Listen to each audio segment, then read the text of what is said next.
Assalamualaikum warahmatullahi wabarakatuh. Alhamdulillahilladzi kataba alaina syiyama fi syahri Ramadan. Syahrun unzila fihil Qur'an hudal linnasi wa bayyinatin minal huda wal furqan. Asyhadu an la ilaha illallah wahdahu la syarikalah wa asyhadu anna Muhammadan abduhu wa rasuluhu alladzi la nabiyya ba'dah. Allahumma sholli ala Muhammad wa ala alihi wa ashabihi ajmain amma ba'd. Bapak-bapak, ibu-ibu, kaum muslimin, muslimat, rahimakumullah. Puji syukur kita panjatkan kehadirat Allah Subhanahu wa taala.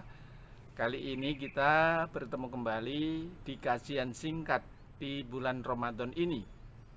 Kita melanjutkan kajian kemarin bahwa Ramadan merupakan bulan yang di dalamnya diturunkan Al-Qur'an, Syahrul Qur'an. Bagaimana di Ramadan ini kita berusaha memfungsikan Al-Quran sebagai petunjuk. Kalau kemarin sudah kita bahas, Al-Quran merupakan petunjuk bagi manusia, petunjuk bagi orang beriman, petunjuk bagi orang bertakwa. Dan Al-Quran merupakan mukjizat Rasulullah Muhammad SAW. Termasuk juga ini menjadi warisan kepada kita umat Rasulullah. Rasulullah mengungkapkan taraktu fikum amroini lan tudillu abada ma in tamassaktum bihima kitaballah wa sunnatu rasulih. Telah aku tinggalkan dua perkara yang dengan dua perkara itu kalian tidak akan sesat selama-lamanya, dengan syarat kalau kalian mau berpegang kepada keduanya, yaitu kitab Allah Al-Quran dan sunnatul Rasul, yaitu Al-Hadis. Bapak Ibu, kaum muslimin muslimat yang dimuliakan Allah, maka kita sebagai pewaris Al-Quran, kita kaji sebagaimana yang Allah firmankan. Ternyata pewaris Al-Quran itu dibagi menjadi tiga. Allah sudah berfirman, kalau kita buka dalam surat Fatir ayat 32, A'udzubillahi minasyaitonirrajim, bismillahirrahmanirrahim. Tsumma aurathnal kitabal ladzina astofaina min ibadina faminhum dzalimun linafsihi wa minhum muqtasid wa minhum sabiqum bil khairat biidznillah dzalika huwal fadlul kabir. Kemudian Al-Quran itu setelah Rasulullah meninggal akan kami wariskan kepada orang-orang pilihan dari hamba-hamba kami.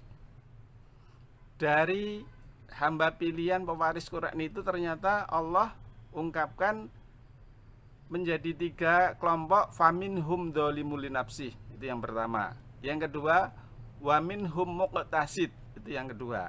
Yang ketiga, waminhum sabiqum bil khairat biidznillah. Maka kesempatan yang singkat ini mari kita kaji pewaris Al-Quran, termasuk orang yang mendapat petunjuk, warisan petunjuk itu ternyata ada tiga kelompok. Kalau diibaratkan mau pergi ke suatu tempat, ada tiga orang mau pergi ke suatu tempat, sama-sama tiga orang itu belum pernah ke tempat itu. Ketiganya diberi alamat, diberi denah dengan jelas. Maka tiga orang tadi itu ternyata mempunyai sikap berbeda-beda setelah menerima petunjuk dan denah alamat yang akan dituju. Kalau dalam Al-Quran ini, pewaris Quran itu yang pertama adalah dzalimul linafsih, kelompok orang yang menganiaya diri mereka sendiri. Kelompok yang kedua muqtasid, kelompok pertengahan. Yang ketiga adalah sabiqum bil khairat biidznillah, kelompok yang selalu mengedepankan mana yang terbaik menurut petunjuk itu. Petunjuk itu seperti apa yang diikuti. Maka marilah kita bahas termasuk sebagai muhasabah. Kira-kira kita itu kelompok mana dan kita berusaha menjadi kelompok pewaris Al-Quran yang terbaik. Bapak Ibu jamaah yang dimuliakan Allah, Kelompok yang pertama, zalimul nafsi, kelompok yang menganiaya diri mereka sendiri. Ini kalau digambarkan tadi, orang yang mau pergi jauh ke suatu tempat, belum pernah ke sana, diberi alamat, diberi denah. Orang tadi itu sangat senang, cuman orang tadi itu hanya cukup dia itu senang dengan alamat dan denah tadi, tetapi tidak pernah dibuka, tidak pernah dibaca. Hanya pede dengan punya denah dan alamat. Ini digambarkan oleh Allah dalam Quran itu zalimul nafsi. Orang yang mewarisi Quran sebagai petunjuk penyelamat hidupnya, yang ada jaminan nanti pasti sampai tujuan, tetapi apa? Menganiaya diri sendiri. Tidak mau membaca, mengkaji petunjuk Al-Quran dalam hidupnya. Sehingga karena tidak mau dibaca, tidak mau membaca petunjuk, ini sangat jelas perilaku dalam kehidupannya. Kalau dalam tafsir nanti bisa dikaji, bisa di tafsir Marogi, tafsir mungkin Ibnu Katsir, ini sangat detail sekali. Zalimul nafsih itu diungkapkan seperti al-jahil, orang bodoh. Ada petunjuk, ada denah, mau bepergian tetapi tidak dibuka. Ini kalau kamu mau ke sana, saya beri alamat ini jelas, ada denahnya tetapi hanya diterima langsung dimasukkan saku, tidak dibuka. Maka karena seperti itu, ciri-ciri zalimul nafsi, orang yang memperoleh petunjuk tapi tidak dibuka, tidak dipelajari, tidak dikaji, ini ciri-cirinya adalah alladzina yajza'u 'indal bala. Ini orangnya ini kalau dalam kehidupan dunia, ini adalah orang yang banyak mengeluh kalau ada permasalahan. Kalau ada sesuatu selalu komentar. Jadi karena dalam hidupnya itu menghadapi sesuatu yang tidak diinginkan, itu sukanya hanya mengeluh dan sukanya hanya komentar. Padahal apa? Di dunia ini ya pasangannya kalau tidak kondisi senang ya susah. Karena tidak berpegang pada petunjuk, maka dalam kehidupannya kondisinya hanya mengeluh dan berkomentar. Yang berikutnya, karena dalam kehidupannya itu jarang memakai petunjuk, sehingga apa? Perilakunya pasti banyak menyimpang. Maka karena banyak menyimpang, tentu banyak dosa-dosa yang dilakukan daripada perbuatan baiknya. Nah tentu kita harus menghindari diri jangan sampai pewaris Al-Quran tetapi tidak mau belajar membaca, memahami, mengkaji sampai mungkin mengamalkan. Ini kelompok yang pertama harus kita hindari. Yang kedua adalah muqtasid. Orang yang memperoleh alamat, ibaratnya bepergian jauh ke suatu tujuan tadi, diterima, dibuka, dibaca, tetapi tidak cermat. Bukannya membacanya sekilas. Ini sudah lebih baik dibandingkan kelompok yang pertama.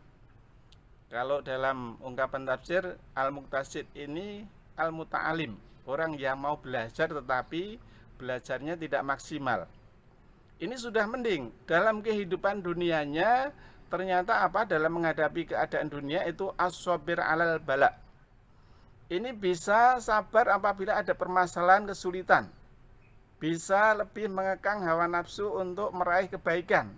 Tidak mudah mengeluh dan tidak mudah komentar. Ini sudah lebih baik karena apa? Kehidupannya itu selalu bersandar kepada petunjuk meskipun tidak maksimal. Sedangkan yang ketiga, yakni sabiqum bil khairat, orang yang mau bepergian ke suatu tempat, diberi petunjuk, diberi alamat, dibaca dengan cermat, dipelajari denah dengan baik, maka kalau dalam tafsir itu al-alim, orang yang paling mengetahui. Maka apa? Dalam kehidupannya ketika menghadapi keadaan dunia itu al-mutalaffatu bil bala. Ini orang ini akan bisa menikmati kesulitan menjadi peluang kemudahan. kesulitan jadi tantangan untuk berprestasi. Merubah tantangan menjadi peluang, kesulitan dinikmati bukan diomeli. Jadi jarang mengeluh, jarang komentar, tetapi kalau ada sesuatu apapun itu, bagaimana itu dijadikan peluang. Kalau ibaratnya musim terang benderang, musim panas, musim kemarau, dia itu tidak komentar panasnya, tetapi bagaimana dijadikan peluang. Wah, ini musim panas ini cocoknya peluangnya apa? Mungkin jual es dan lain sebagainya. Ini kan salah satu contoh gambaran orang yang memakai petunjuk itu tentu dimanapun kondisinya itu akan menjadikan kondisi itu sebagai tantangan. Nah, ini sekilas kita bahas lebih mendalam, mungkin kelanjutan untuk besok. Maka harapannya bagaimana dari 3 pewaris Quran ini nanti kita lebih detailkan satu demi satu, sehingga di Ramadan ini kita nanti berusaha, bagi yang belum lancar membaca Al-Quran, berusaha bagaimana bisa memperlancar bacaannya. Bagi yang sudah lancar, bagaimana membaca dengan baik dan juga memahami maknanya. Bagi yang sudah membaca, memahami maknanya, bagaimana nanti bisa mengkaji, menggali mutiara dengan mengkaji pembahasan dalam tafsirnya. Dan nanti akhirnya berusaha menjadi pencerah hidup, sehingga nanti bisa kita amalkan dalam kehidupan sehari-hari, sehingga nanti harapannya bisa ke arah sabiqum bil khairat biiznillah, yaitu kelompok orang yang bagaimana baiknya menurut petunjuk dengan izin Allah, sehingga inilah yang nanti akan menghantarkan hidup kita meraih kesuksesan baik di dunia maupun di akhirat. Sementara itu kita lanjutkan kajian untuk hari besok kembali. Billahi taufiq wal hidayah. Akhirul kalam. Wassalamualaikum warahmatullahi wabarakatuh.